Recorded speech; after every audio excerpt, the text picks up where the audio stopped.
Hello students. जो 9th मई का जो क्वेश्चन ऑफ द डे है, question of the day 9th में जो आइसोमेरिज्म का क्वेश्चन एक अपलोड करा था, उसका सॉल्यूशन आप लोग देख सकते हैं। Question of the day, date 9th May, isomerism का ये क्वेश्चन था। देखो क्या था, number of acid structures of molecular formula C6H12O2 is equal to X और ester structure of C5H10O2 Y। और सिर्फ उसने बोला है कि स्ट्रक्चरल आइसोमर आपको देखना है, स्टीरियो आइसोमर आपको देखने की ज़रूरत नहीं है। What is the value of X plus Y. तो बेटा इस टाइप के क्वेश्चंस करते टाइम सबसे पहली बात हमें करनी रहती है कि हम डिग्री ऑफ अनसेचुरेशन निकालें। तो du of C6H12 is 1, du of C5H10O2 is also 1। और बेटा हमें मालूम है एसिड के लिए मिनिमम du कितना चाहिए 1, क्योंकि उसमें एक डबल बॉन्ड होता है। एस्टर के लिए भी मिनिमम du कितना चाहिए 1, क्योंकि उसमें भी एक डबल बॉन्ड होता है। अगर ये du 0 होता तो इनके एसिड और एस्टर स्ट्रक्चर पॉसिबल नहीं होते। Minimum du for acid and ester should be 1।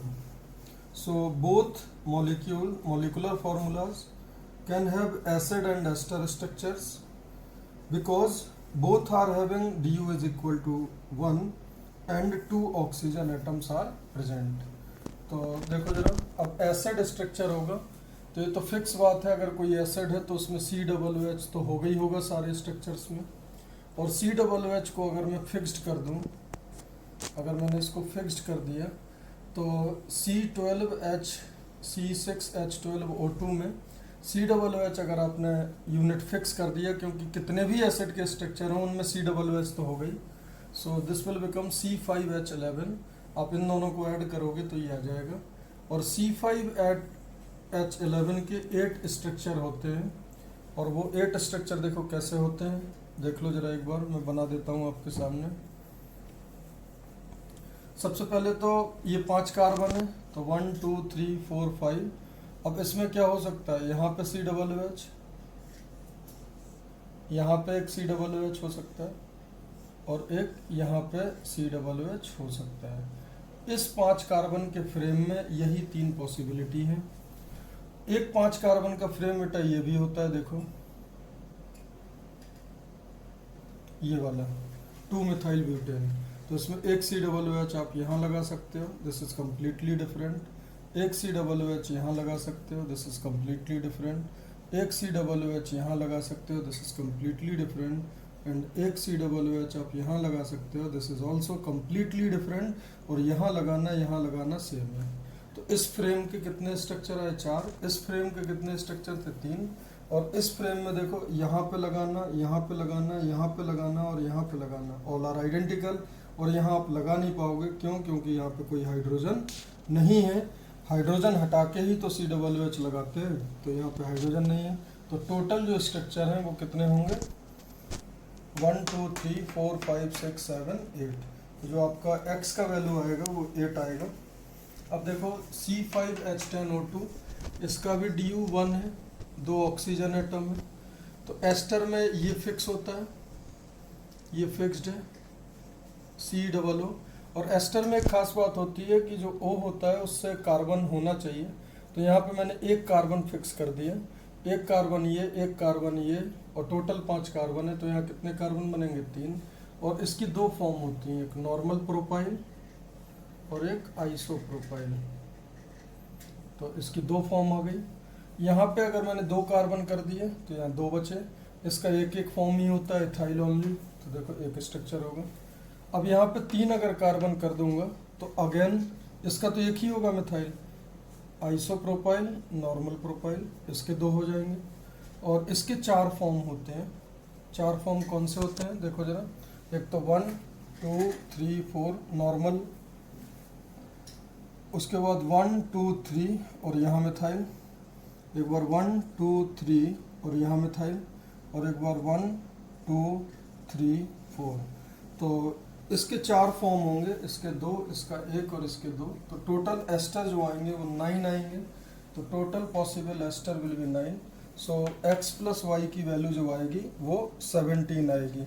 अब देखो मैं आपको एक शॉर्ट ट्रिक बताता हूँ, एक मंत्र बताता हूँ जिससे आपके ये सब क्वेश्चन बहुत स्पीड में हो जाएंगे। देखो जरा ध्यान से, कोई भी क्वेश्चन आपको करना हो रिगार्डिंग, कोई भी क्वेश्चन आपको करना हो रिगार्डिंग, हाँ कोई भी क्वेश्चन आपको करना हो रिगार्डिंग, ये देखो जो CS3 यूनिट होता है उसका एक ही स्ट्रक्चरल फॉर्मूला होता है, C2H5 का भी एक ही होता है कहीं पे भी जुड़ा हो, C3H7 के बेटा दो फॉर्म हो सकते हैं, C4H9 के 4 फॉर्म होते हैं, C5H11 के 8 फॉर्म होते हैं और C6H13 के जो स्ट्रक्चरल फार्मूला होते हैं वो 17 होते हैं। तो आप ये नंबर आप याद रखो, these are like magic numbers for isomerism और फॉर स्ट्रक्चरल आइसोमेरिज्म। तो जहाँ पे भी आप स्ट्रक्चरल आइसोमर्स, जहाँ पे भी आप CS3 देखो आप सीधा उसका एक आइसोमर कर दिया करो, C2H5 का एक, C3H7 के दो कैसे होंगे देखो, अगर मान लो ये कहीं जुड़ा है तो एक ऐसे हो सकता है और ऐसे हो सकता है, तो 3 कार्बन लीनियर, 3 कार्बन ऐसे, 4 कार्बन आप कैसे कर सकते हो, 1 2 3 और इस तरीके से, ये देखो 4 कार्बन वाले हो गए 4, उसी तरीके से ये 3 कार्बन वाले, उसी तरीके से 5 कार्बन वाले के 8 आते हैं, 5 कार्बन वाले के 8 कैसे आएंगे वो देख लो,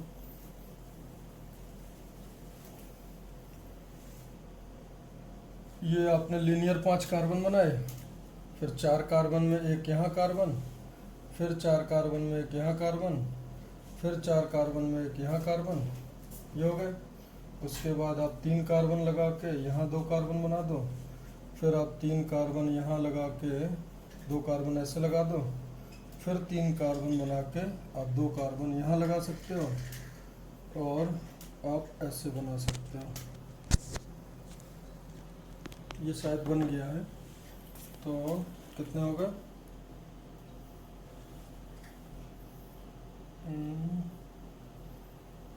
3 और ऐसे, क्लियर है।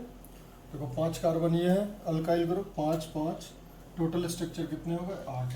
तो आप ये याद रखना 1 1 2 4 8 17, CS3, C2H5, C3H7, C4H9, C5H11 और C6H13। इससे क्या होगा बेटा, डायरेक्ट आपके क्वेश्चन सॉल्व हो जाएंगे। देखो इसका कितना आया था 1, इसके कितने आए थे 3 कार्बन है तो 2, यहाँ पे 1 1 है तो एक ही पॉसिबिलिटी है, यहाँ पे 1 और ये 3 कार्बन है तो 2, या 4 कार्बन है तो 4, क्लियर है। और एसिड वाले में क्या था, जब COOH फिक्स करा था तो क्या बना था C5H11, तो इसके कितने स्ट्रक्चर आ गए थे 8।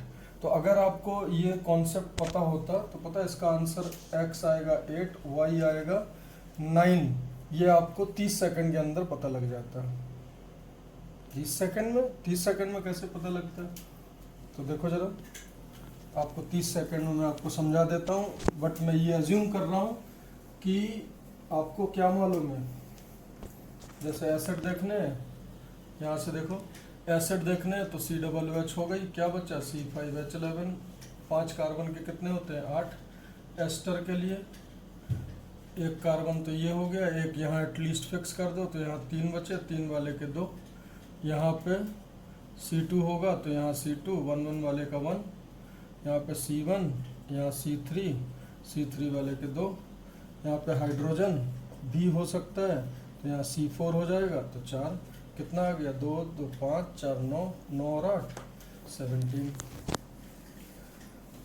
तो देखो कोई भी स्ट्रक्चरल आइसोमेरिज्म का क्वेश्चन हो तो आप ये ट्रिक को जरूर याद रखना, जो अल्काइल ग्रुप है उनके डायरेक्ट जो स्ट्रक्चरल आइसोमर है वो आप यूज कर सकते हो। याद रखना ये आपको जो 1 1 2 4 8 17 दे रहा है ये स्ट्रक्चरल आइसोमर दे रहा है, स्टीरियो आइसोमर नहीं दे रहा है। तो होपफुली ये क्वेश्चन आपको समझ आ गया होगा, और अगर कोई डाउट हो तो आप मेरे को पर्सनल मैसेज कर सकते हो। Thank you.